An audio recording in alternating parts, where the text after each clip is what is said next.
అందరికీ మరణాత మరణాత మహిమస్వరం కార్యక్రమం వీక్షిస్తున్న దేవుని పిల్లలైన మీ అందరికీ ప్రభు నామములో శుభములు కలుగునుగాక. అందరికీ క్రిస్మస్ శుభాకాంక్షలు. ఇప్పుడు పాస్టర్ సామ్యూల్ సుందర్ రెడ్డి గారు క్రిస్మస్ వర్తమానం అందిస్తారు. శ్రద్ధగా ఆలకించండి. దేవునికి స్తోత్రం. అందరికీ మరణాత.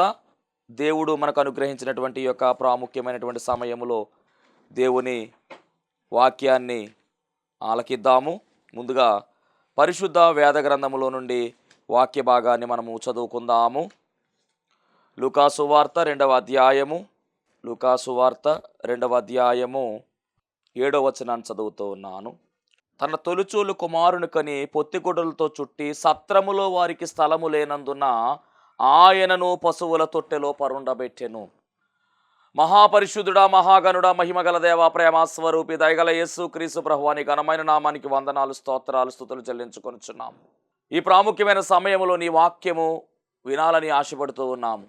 చక్కని నీ మాటలను ప్రభువా నీ బిడ్డలకు మాకును బయలుపరచుమని యేసు నామములో అడుగుచున్నాం పరమ తండ్రి, ఆమేన్. దేవనామమున మీ ఎల్లరికూ కూడా శుభములు కలుగునుగాక. దేవుడిచ్చినటువంటి మహాకృపను బట్టి ఈ రోజుతో మరి క్రిస్మస్ వర్తమానాలు మనం ముగిస్తూ ఉన్నాం. ఇది 31వ తారీఖు. ఇక ఈరోజు రాత్రి 12 దాటిందంటే 2024 సంవత్సరానికి గుడ్ బై చెప్పేసి 2025 సంవత్సరానికి వెల్కమ్ పలికేటటువంటి సమయము ఆసన్నమవుతూ ఉంది. కొద్ది గంటలలో నూతన సంవత్సరంలోనికి మనము అడుగు పెట్టబోతూ ఉన్నాం. కాబట్టి ఈ సంవత్సరానికి మరి ఇది క్రిస్మస్ వర్తమానాల్లో చివరి వర్తమానముగా మనము తీసుకోవలసిన వారమై ఉన్నాం. దేవుని మహాకృపను బట్టి 30 దినములుగా ఈ నెలంతా కూడా కేవలము క్రిస్మస్ వాక్యాలు చెప్పడానికి దేవుడు ఎంతగానో కృప చూపించాడు. సమస్త మహిమ, ఘనత, కీర్తి, ప్రభావములు ఆ యేసుకే చెల్లునుగాక, ఆమేన్. 1వ తారీఖున మొదలుపెట్టాం. డిసెంబర్ 1వ తారీఖున ఆ రోజు మొదలుకొని ఈరోజు 31వ తారీఖు వరకు కూడా క్రిస్మస్ వర్తమానాలు అందించడానికి అవకాశం ఇచ్చినటువంటి దేవునికి మహిమ కలుగునుగాక. అలాగే మరి ఈ వర్తమానాలు చక్కగా షూట్ చేస్తూ చక్కగా ప్లే చేస్తున్నటువంటి బ్లెస్సింగ్ టీవీ యాజమాన్యానికి కూడా నా యొక్క ప్రత్యేకమైనటువంటి వందనాలు తెలియజేస్తూ ఉన్నాను. మరి చక్కగా వాళ్ళు షూట్ చేస్తూ ఉన్నారు, చక్కగా మరి ఆ యొక్క కార్యక్రమాన్ని జరిగిస్తూ ఉన్నారు. చాలా సంతోషం. ఎందుకంటే ఈ సువార్త కొరకు అందరూ కూడా ప్రయాసపడితేనే ఈ సువార్త ముందుకు వెళుతుంది. కాబట్టి మరి చక్కగా వారు షూటింగ్ పెడుతూ ఉన్నారు, చక్కగా చేస్తూ ఉన్నారు. అలాగే దాన్ని మరి చక్కగా ఎడిటింగ్ చేసి ప్లే చేస్తూ ఉన్నారు.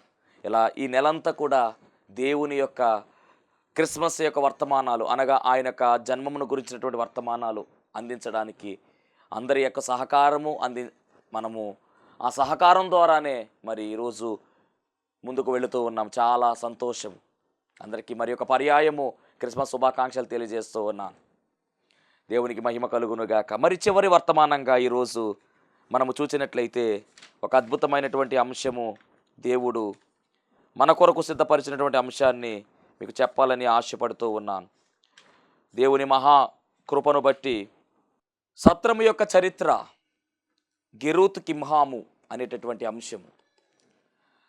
యేసుక్రీస్తు వారు పుట్టినప్పుడు సత్రం దగ్గరికి వెళ్ళారు, కానీ ఆ సత్రములో ఆయనకు చోటు లేదు. కారణంగా తీసుకుని వచ్చి పశువుల తొట్టెలో పరుండబెట్టినట్టుగా మనం చూస్తున్నాం. ఈరోజు ఈ సత్రం అసలు అక్కడ ఎలా వచ్చింది?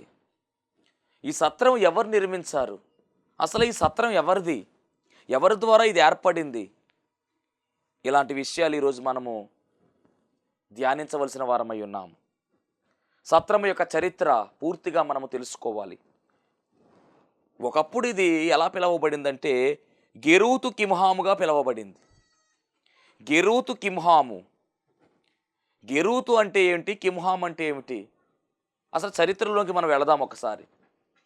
అలా వెళ్ళినట్లయితే బెత్లెహేం అనేటువంటి ఊరికి ఉన్నటువంటి ప్రాముఖ్యమైనటువంటి చరిత్ర చాలా గొప్పది.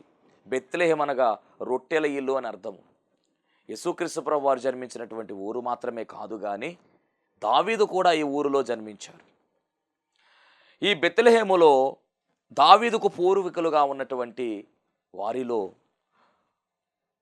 బోయజు అనేటటువంటి వ్యక్తి చాలా గొప్పవాడు, చాలా మంచోడు, మంచి మనసు కలిగినటువంటి వాడు, ఒక గొప్ప రైతు, అనేక మందిని ఆదరించేవాడు, అనేక మందిని చేరదీసేవాడు, అనేక మందికి ఉపాధి కల్పించేవాడుగా ఈ బోయాజు కనబడుతున్నాడు.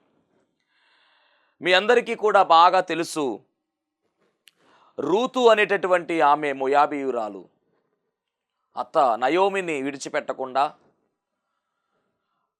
అత్తను వెంట పెట్టుకొని అత్త వెంబడి వచ్చి అత్తని వెంబడించి, నీ జనమే నా జనము, నీ దేవుడే నా దేవుడు, నీ ప్రజలే నా ప్రజలు, నీ బంధువులే నా బంధువులు, నువ్వు ఎక్కడ ఉంటే అక్కడే ఉంటాను అత్త, మరణము తప్ప ఏది కూడా నిన్ను నన్ను వేరు చేయలేదు, నీతోనే జీవనం అత్త అని అత్తను బతిమాలుకుని తన సొంత దేశమైన మోయాబు దేశాన్ని విడిచిపెట్టి అత్తతో కలిసి ఈ యొక్క యోధా దేశానికి వచ్చిన చరిత్ర మనందరము కూడా ఎరిగిన వారమై ఉన్నాము. ఇశ్రాయేలు దేశానికి వచ్చేసారు, బెత్లెహేం ప్రాంతానికి వచ్చేసారు. అలా వచ్చిన తర్వాత బోయాజు పొలములో పరిగెలు ఏరుకోవడానికి, ఆ గింజలు ఏరుకోవడానికి రూతు వెళితే, మొత్తానికి దేవుని మహాకృపను బట్టి రూతులో ఉన్నటువంటి తగ్గింపు స్వభావము, రూతులో ఉన్నటువంటి మంచితనము, రూతులో ఉన్నటువంటి ఆ యొక్క ప్రేమతత్వము బోయాజు గమనించుకుంటాడు, గ్రహించుకుంటాడు. ఎట్టకేలకు బోయాజుకు రూతమ్మకి వివాహము జరుగుతుంది. ఈ చరిత్ర మనకు అందరికీ తెలుసు. ఎప్పుడైతే వివాహము జరిగిందో అప్పుడు ఈ బెత్లెహేముడైనటువంటి బోయాజు వారి వివాహానికి గుర్తుగా, వారి యొక్క వివాహానికి గుర్తుగా మాత్రమే కాదు, వారి ప్రేమకు గుర్తుగా ఒక కొత్త రాతిని ఆయన తవ్వించి చక్కగా దాన్ని మరి ఒక గృహముగా నిర్మించి, ఒక కొత్త ఇంటిగా నిర్మించి, ఆ ఇంటిలోకి ఈ బోయాజు రూతు వారిరువురు కూడా కాపరానికి వెళతారు.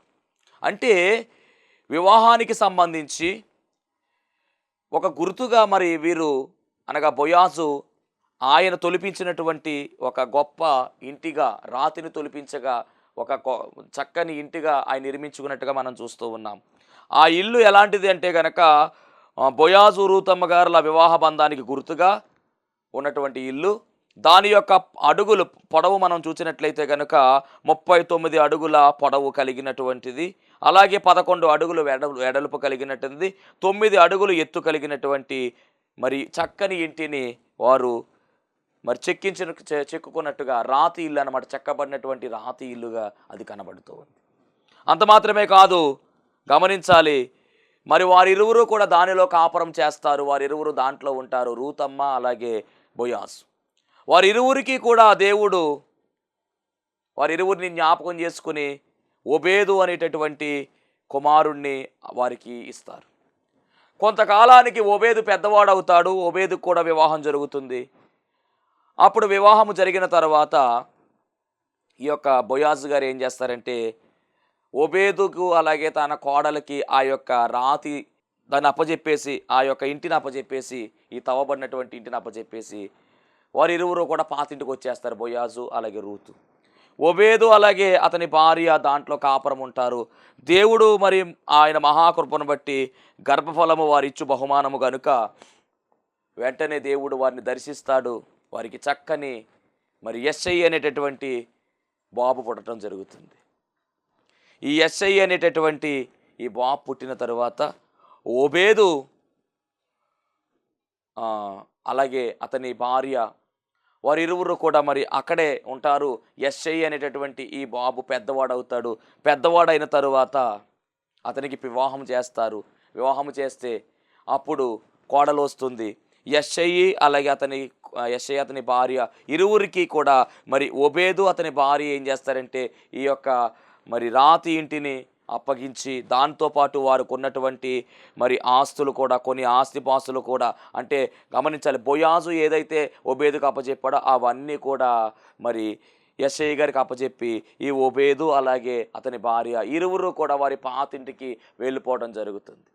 అంటే తవ్వించబడినటువంటి ఈ యొక్క ఇల్లు, రాతి ఇల్లు ఏదైతే ఉన్నదో అది ఎవరు తవ్వించారు అంటే బోయాజు తవ్వించాడు. బోయాజు రూతమ్మ గారుల యొక్క వివాహానికి గుర్తుగా అది వారు తవ్వించుకున్నారు. అది తాతల ఆస్తిగా వస్తూ ఉంది. ఇప్పుడు ఎవరి దగ్గరకు వచ్చిందంటే ఆస్తి యెషయి దగ్గరకు వచ్చేసింది. యెషయి ఎవరు అంటే కనుక దావీదు గారి యొక్క తండ్రి. ఈ యెషయి గారి పెరిగి పెద్దవాడైన తరువాత యెషయి గారికి కూడా ఏం చేస్తారంటే పెళ్లి చేస్తారు. పెళ్లి చేసిన తర్వాత యెషయి గారికి అప్పచెప్పేశారు కదా, మొత్తానికి ఆస్తి అంతా కూడా ఆ యొక్క రాతి ఇల్లు కూడా అప్పచెప్పేశారు. ఇప్పుడు యెషయి గారికి మరి దేవుడు చక్కని బిడ్డలను దానముగా ఇస్తాడు. యెషయి గారికి ఇచ్చిన తర్వాత మరి ఈ యెషయి గారు ఏం చేయాలంటే ఎవరొకరికి అది అప్పచెప్పాలి. ఈ తొలవబడినటువంటి దానిని, అలాగే ఉన్నటువంటి ఆస్తిపాస్తులన్నీ కూడా ఎవరికి అప్పచెప్పాలి? ఎందుకంటే ఆయనకు ఉన్నటువంటి కుమారులు ఎక్కువై ఉన్నారు, 8 మంది ఉన్నారు. మొత్తానికి ఏదేమైనా కానీ గమనించాలి, ఇవి ఎవరికి అప్పచెప్పాలి అనేటటువంటి ఒక ప్రశ్న మనకు కనబడుతూ ఉంది. దావీదు గారి కాలం వచ్చేసరికి ఆయన బెత్లెహేములో ఉండవలసిన అవసరం లేకుండా ఉన్నతమైనటువంటి స్థానంలో వెళ్ళిపోయాడు. ఇక్కడ దావీదు గారిని మరి దేవుడు అభిషేకించిన తర్వాత సౌలు గారు అయిపోయిన తర్వాత దావీదు గారు రాజు అయిపోయాడు. రాజు అయిపోతే ఇక బెత్లెహేములో ఉండే పరిస్థితి లేదు. ఎక్కడ ఉండాలంటే ముఖ్య పట్టణం యెరూషలేము కాబట్టి యెరూషలేములో ఉన్నాడు. ఇప్పుడు ఈ యొక్క యెషయి గారు అనుకుంటున్నారు కదా, దావీదుకి అప్పచెప్పాలి, లేకపోతే మరి దావీదు గారు రాజుగారు కదా ఎలాగని తీసుకుంటాడని చెప్పేసి మొత్తానికి పూర్వీకులకు ఉన్నటువంటి ఆస్తి, అలాగే పైనుంచి వస్తున్నటువంటి ఆస్తి, అలాగే మరి తొలవబడినటువంటి ఈ యొక్క రాతి ఇంటిని కూడా దావీదు గారికి అప్పగించినట్టుగా మనం చూస్తూ ఉన్నాం. దేవుని మహిమ కలుగునుగాక. మొత్తానికి ఏదేమైనా దావీదు గారికి అప్పచెప్పేశారు. ఆ తరువాత ఈ ఆస్తిని దావీదు గారు ఏం చేయాలి? వారి పిల్లలకి ఇవ్వాలి. ఎక్కడ ఉంది ఇది? బెత్లెహేములో ఉన్నటువంటి ఈ యొక్క రాతి ఇంటిని. మరి దావీదు గారు ఏం చేశారంటే బర్జిల్లాయి అనేటటువంటి అతని కుమారుడైన కిమ్హాముకు ఇది ఇచ్చేసినట్టుగా రాయబడింది. దేవునికి స్తోత్రం, హల్లెలూయా. ఈ బర్జిల్లాయి ఎవరు, ఈ కిమ్హాము ఎవరు అని మనం తెలుసుకోవాలి అనుకుంటే 2వ సమూయేలు గ్రంథంలోనికి మనం వెళ్ళాలి. 2వ సమూయేలు గ్రంథం 17వ అధ్యాయము, పరిశుద్ధ గ్రంథం మనం గమనిస్తే 2వ సమూయేలు గ్రంథం 17వ అధ్యాయము 27, 28 వచనాలలో ఈ మాటలు మనము చూడవచ్చు. జనులు వాని చంపిన వానికి ఇట్లిట్లు చేయబడునని అతనికి ఉత్తరం ఇచ్చిరి. దేవునికి మహిమ కలుగునుగాక. 2వ సమూయేలు గ్రంథములో ఉన్నటువంటి భాగాన్ని చదువుదాము. 17వ అధ్యాయము 27, 28 వచనాలు. దావీదు మహనయమునకు వచ్చినప్పుడు అమ్మోనీయుల రబ్బా పట్టణపు వాడైన నాహాషు కుమారుడగు షోబియును, లెదోబారు ఊరివాడునగు అమ్మీయేలు కుమారుడైన మాకీరును, రొగేలు ఊరివాడగు గిలాదీయుడైన బర్జిల్లాయు. ఇదిగోండి, బర్జిల్లాయు ఎవరు అంటే గిలాదీయుడు, రొగేలేము ఊరు ఇతని ఊరు. కాబట్టి ఈ బర్జిల్లాయి యొక్క కుమారుడే కిమ్హాము. ఈ కిమ్హాము గురించి ఇంకా మనం నేర్చుకోవాలంటే కనుక 19వ అధ్యాయము, 2వ సమూయేలు గ్రంథం 19వ అధ్యాయము 34వ వచనం నుంచి మనం చూస్తే ఇక్కడ సమాచారం ఉంది. బర్జిల్లాయి, రాజవుగా నీతో కూడా యెరూషలేమునకు వచ్చుటకు ఇక నేనెన్ని దినములు బ్రతుకబోదును? నేటికి నాకు 80 ఏండ్లాయెను. సుఖదుఖములకున్న భేదము నేను గుర్తింపగలనా? అన్నపానముల రుచి నీ దాసుడినైనా నేను తెలుసుకొనగలనా? గాయకుల యొక్కయు గాయకురాండ్ర యొక్కయు స్వరము నాకు వినబడునా? కావున నీ దాసుడునకు నేను నా ఏలిన వాడవును రాజువునకు నీకు ఎందుకు భారముగా ఉండవలెను? నీ దాసుడినైనా నేను నీతో నది దాటి అవతలకు కొంచెము దూరము వచ్చేదనే గాని రాజుకు నీకు ప్రత్యుపకారము చేయనేలా? నేను నా ఊరి యందుండి మరణమై నా తల్లిదండ్రుల సమాధి యందు పాతిపెట్టబడుటకై అచ్చటికి తిరిగిపోవునట్లు నాకు సెలవిమ్ము. చిత్తగించుము, నీ దాసుడకు కిమ్హాము నా ఏలిన వాడవును రాజునకు నీతో కూడా వచ్చునట్టుకు సెలవిమ్మని చెప్పెను. దేవునికి స్తోత్రం. ఇక్కడ బర్జిల్లాయి ఎవరు, కిమ్హాము ఎవరు అంటే ఈ వచనాల్లో మనకు అర్థమవుతుంది. ఈ బర్జిల్లాయి యొక్క కుమారుడు కిమ్హాము. అసలు ఈ బర్జిల్లాయికి దావీదు గారితో పరిచయం ఎలా ఏర్పడింది? దావీదు గారి యొక్క తాతల ఆస్తిగా పిలువబడుతున్నటువంటి ఈ తొలిపించబడినటువంటి సత్రము ఎందుకు కిమ్హాముకి ఇచ్చేశారు? ఈ చరిత్ర మనం తెలుసుకోవాలి. దేవునికి స్తోత్రం. రైట్. మరి దావీదు గారు రాజు అయిన తరువాత అబ్షాలోము అతని కుమారుడు. అబ్షాలోము వ్యతిరేకత మనందరికీ తెలుసు. ఆ వ్యతిరేకతలో చేసిన కార్యం ఏమిటంటే దావీదు గారిని చంపేయాలి అనేటువంటి ఆలోచన కలిగి అతను జీవించాడు. అలాంటి సమయంలో దావీదు గారు అరణ్యాల్లోనికి వెళ్ళిపోవడం, ఎన్నో ఇబ్బందులు పడినట్టుగా కూడా మనకు వాక్యములో స్పష్టంగా కనబడుతూ ఉంది. అలాంటి సమయంలో సొంత కుమారుడే దావీదును చంపడానికి ప్రయత్నం చేస్తున్నటువంటి ఆ రోజుల్లో ఏ బంధము లేనటువంటి ఈ బర్జిల్లాయి సహాయపడినట్టుగా అరణ్యములో ఉన్నటువంటి వీరికి ఆహారం అందించడము, ఆ ప్రయాణము మొదలుపెట్టిన దావీదు గారు బర్జిల్లాయితో మరి చాలా సన్నిహితంగా ఉండడము, బర్జిల్లయ్య గారు మొత్తం అన్నీ కూడా అందించడం, ఇవన్నీ కూడా మరి ఇక్కడ మనం చూస్తూ ఉన్నాం, సహాయం చేసినట్టుగా చూస్తూ ఉన్నాం. ఒకానొక దినమున అబ్షాలోము చచ్చిపోయాడు. అబ్షాలోము చచ్చిపోయినటువంటి వార్త దావీదు గారికి అందింది. వెంటనే దావీదు గారు తిరిగి అరణ్యాల నుంచి బయలుదేరిపోయి మొత్తం మీద యెరూషలేం పట్టణానికి వచ్చేస్తున్నప్పుడు ఒక నది ఉంది, ఆ నది దాటాలి. అప్పుడు కూడా ఎవరున్నారంటే బర్జిల్లయి ఉన్నాడు. బర్జిల్లయితో అంటున్నాడు కదా, ఇదిగో ఇప్పటి వరకు నువ్వు నాకు చాలా సహాయం చేస్తావు దా, ఇప్పుడు నా రాజ్యములో నేను కూర్చోబెట్టి నేను నీకు సఫారీలు చేయిస్తాను రా అని చెప్పేసి పిలిచాడు. రాజుగారు పిలుస్తూ ఉన్నారు. రాజు నాతో కలిసి భోజనం చేసే అవకాశం ఏర్పడుతుంది రా అని చెప్తే అప్పుడు ఈ బర్జిల్లయి అంటున్నాడు కదా, అయ్యా నాకు వయసు ఎక్కువైపోయింది, 80 ఏళ్ళు వచ్చినాయి, నువ్వు రుచికరమైనటువంటి పదార్థాలు పెట్టినా నాకు అవేం తెలియదు, అలాగని నాట్యాలు వేయించినా అక్కడ మరి వాటి విలువ కూడా నాకు సరిగ్గా తెలియదు, ఎందుకంటే నాకు వృద్ధాప్యం వచ్చేసింది, కాబట్టి నేను కొంత దూరం వస్తాను కానీ నీతో మరి నీ రాజ్యంలోనికి నేను రాను అని చెప్పేశాడు. చెబితే అప్పుడు అంటున్నాడు కదా మరి ఒక మాట, నా కుమారుడైనటువంటి కింహామును తీసుకుని వెళ్ళి నాకు నువ్వు ఏవైతే చేయాలనుకుంటున్నావో అవన్నీ కూడా నా కుమారుడికి చెయ్యి అని చెప్పేసి మరి అక్కడ చెప్పినట్టుగా మనం చూస్తూ ఉన్నాం. ఈరోజు ఈ కింహాము ఎవరైతే ఉన్నారో ఆ కింహాము బర్జిల్లయి కుమారుడు. ఈ కింహాము మరి కింహాముకు చేయడానికి అనగా బర్జిల్లయికు దావీదు గారు ఏం చేయాలనుకుంటారో అవన్నీ కూడా కింహాముకు చేయడానికి కింహామును మరి వెంటబెట్టుకొని తన రాజ్యంలో తీసుకుని వెళ్ళిన తర్వాత చాలా అద్భుతంగా ఈ దావీదు మరి కింహాము విషయంలో చాలా కేర్ తీసుకున్నాడు. దావీదు కింహామును తీసుకుని వెళ్ళి తన కుమారుల కంటే ఎక్కువగా చూసుకుంటూ ఉన్నాడు. కింహాము అడిగాడు దావీదు గారిని, నీ కుమారులే అసూయపడే అంతగా నన్ను చూసుకుంటున్నారు ఎందుకు అని అడిగితే అప్పుడు దావీదు గారు అంటున్నారు కదా, ఇదిగో నా సొంత కుమారుని చంపడానికి ప్రయత్నం చేసినప్పుడు నీ తండ్రి నన్ను ఆదరించాడు, కాబట్టి నీ తండ్రికి చేయవలసినంత నీకు చేస్తున్నాను అని చెప్పేసి ఆయన చెప్పడం జరుగుతుంది.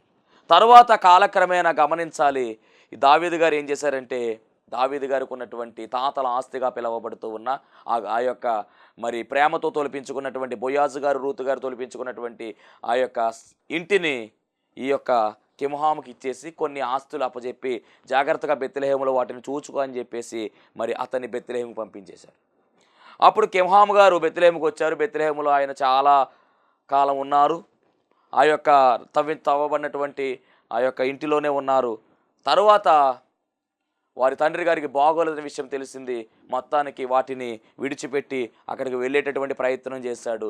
మరి అలా విడిచిపెట్టేసి వెళ్ళిపోతే ఇబ్బంది కనుక దాన్ని ఏం చేశారంటే దాంట్లో ఎవరొకరు ఉంటేనే కానీ అది పాడవకుండా ఉంటుంది, ఎవరు లేకపోతే అది పాడైపోద్దని చెప్పేసి ఈ కింహాం ఏం చేశాడంటే గెరూతు కింహాం అని చెప్పి ఒక బోర్డు పెట్టాడు. ఈ గెరూతు కింహాం, గెరూతు అంటే సత్రం అన్నమాట. అంటే ఇది సత్రముగా పిలవబడుతుంది. ఎవరి సత్రం అంటే కింహాము యొక్క సత్రముగా పిలవబడుతుంది. అంటే సత్రం అనగానే రోడ్డు మీద వెళ్ళేటటువంటి వారు, వేరే దూరం నుంచి వచ్చినటువంటి వారు అందరూ కూడా మరి దాంట్లోకి వెళ్ళి రెస్ట్ తీసుకోవచ్చు. అది సత్రముగా అంటే ప్రతి ఒక్కరూ కూడా వచ్చి వెళ్ళిపోవడానికి. సత్రం అంటే వెళ్ళి వచ్చేయాలంతే, ఎందుకంటే అది లాడ్జ్ టైప్ అన్నమాట. అలాగా వసతి గృహాలు అంటారు కదా, అలాంటి వసతి గృహంగా ఈ సత్రాన్ని కింహాము ఏర్పాటు చేసేసి వెళ్ళిపోయాడు. ఇప్పుడు గమనించాలి, కింహాము ఏర్పాటు చేసినటువంటి ఈ సత్రం తాతల నుంచి వస్తూ ఉంది. మొట్టమొదటిగా బోయాజు ఉన్నాడు. బోయాజు ఒబేదుకి ఇస్తే ఒబేదు యెషయికి ఇచ్చాడు, యెషయి దావీదుకి ఇచ్చాడు. ఇప్పుడు దావీదు కింహాముకి ఇచ్చాడు. కానీ ఒరిజినల్గా చెప్పాలంటే దావీదు ఎవరికి ఇవ్వాలి అంటే తన కుమారుల్లో ఒకనికి ఇవ్వాలి. దావీదు ఎవరికి ఇవ్వాలి అంటే కనుక తన కుమారుడుగా పిలువబడినటువంటి యేసుక్రీస్తు ప్రభువు వారికి సత్రం ఇవ్వాలి. అంతే కదా మరి చరిత్రపరంగా మాట్లాడుకుంటే. ఎందుకంటే అబ్రహాము కుమారుడు దావీదు, దావీదు కుమారుడు యేసుక్రీస్తు అని చెప్పబడింది కాబట్టి. అంటే ఈ సత్రం ఎవరిదంటే యేసయ్యదే. ఈ సత్రానికి నిజమైనటువంటి వారసుడు ఎవరు అంటే యేసయ్యే. మరి యేసయ్యే ఆ సత్రం దగ్గరికి వచ్చి నిలవబడితే సత్రములో ఉన్నవారు అంటున్నారు కదా, ఇదిగో ఇక్కడ స్థలము లేదు, చోటు లేదు అని చెబుతూ ఉన్నారు. దేవునికి స్తోత్రం. మరి గెరూతుకి మొహం అనేటువంటి మాట మనకు కావాలంటే ఇర్మియా గ్రంథము 41:18 చూద్దాం. అయితే వారు బబులోను రాజు దేశం మీద అధికారినిగా నియమించిన అహీకాము కుమారుడైన గెదల్యాను నెతన్యా కుమారుడైన ఇష్మాయేలు చంపినందున వారు కల్దీయులకు భయపడి ఐగుప్తునకు వెళ్ళుదామనుకొని బెత్లెహేము దగ్గరనున్న గెరూతు కిముహాములో దిగిరి. అదిగోండి, అక్కడ గెరూతు కిముహాములో దిగిరి. ఎందుకంటే అది కిముహాము ఏర్పాటు చేసినటువంటి సత్రము. గెరూత్ అంటే సత్రం అన్నమాట. ఇది గెరూతు కిముహాం అంటే కిముహాము యొక్క సత్రము. ఎలా వచ్చిందంటే దావీదు ఇవ్వగా ఈ సత్రము వచ్చింది. దేవునికి స్తోత్రం. ఆ తరువాత కొంతకాలానికి దీని యొక్క ఒరిజినల్ అయినటువంటి మరి యజమాని వచ్చేసాడు. ఆయనే యేసుక్రీస్తు ప్రభువారు. ఆయన వచ్చి నిలవబడితే చోటు లేదని చెప్తుంది సత్రము, స్థలము లేదని చెప్తా ఉంది. మరి సత్రమునకు నిజమైనటువంటి అధికారి, నిజమైనటువంటి యజమాని ఎవరు అంటే యేసుక్రీస్తు ప్రభువారే. సత్రము చోటు లేదని చెప్తా ఉంది. అవును, ఆయన తన స్వకీయుల యొద్దకు వెళ్ళారు కానీ స్వకీయులు ఆయనను గుర్తించలేకపోయారు. ఈరోజు గమనించాలి, యేసుక్రీస్తు ప్రభువారికి స్థలము లేకుండా, ఆయనకు చోటు ఇవ్వకుండా నువ్వు జీవిస్తున్నావేమో. 2023వ సంవత్సరం అంతా కూడా దేవాది దేవుడు ఎంతగానో దాచి కాచి కాపాడాడు. 2023 సంవత్సరం గతించిపోయింది. 2024ని దానముగా ఇచ్చాడు. ఈ సంవత్సరం కూడా గతించిపోతా ఉంది.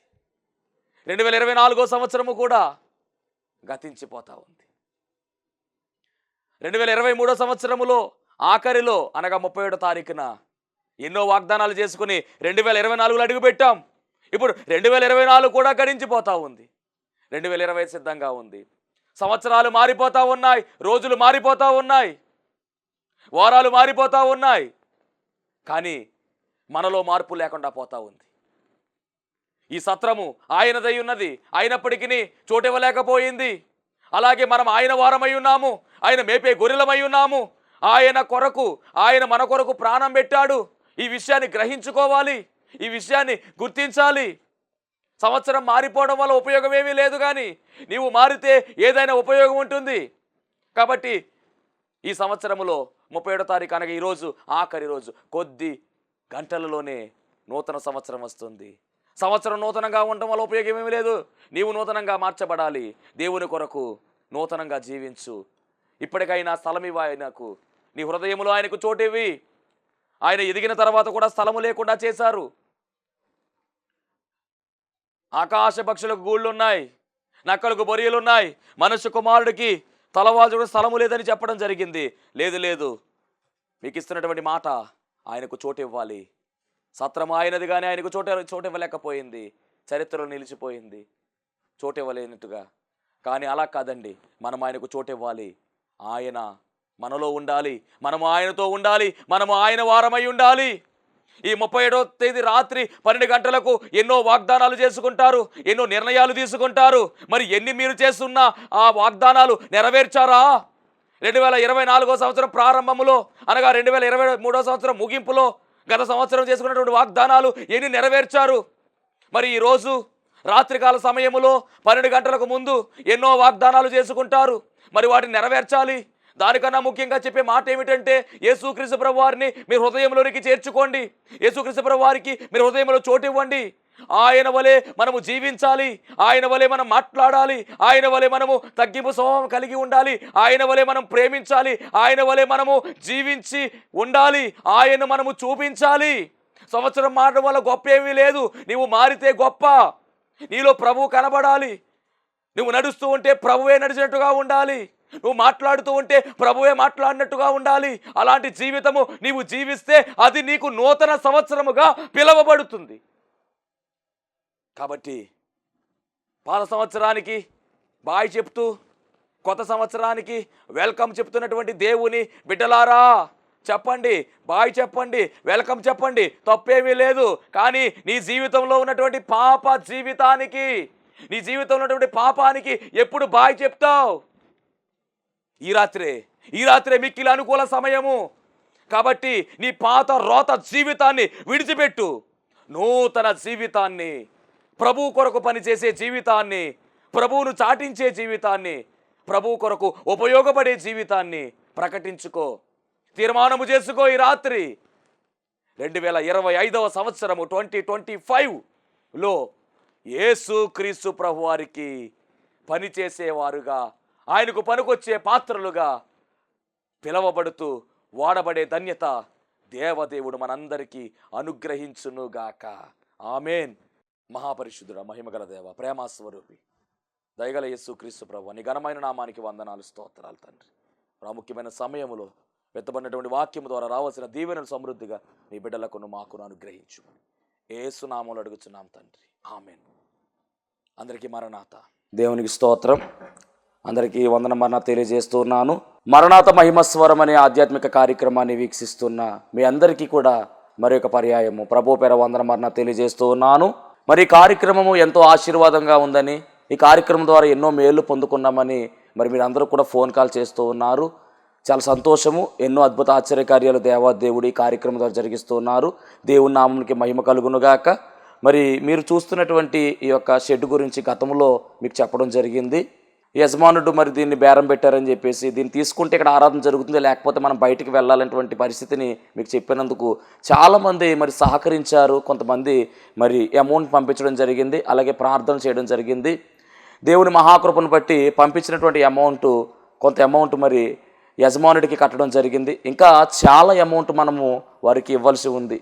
కనుక మరి ఈ కార్యక్రమాన్ని వీక్షిస్తున్నటువంటి మీకు ఎవరికైనా కనుక ప్రేరేపణ కలిగినట్లయితే కనుక మరి మీ వంతు సహకారాన్ని అందించండి.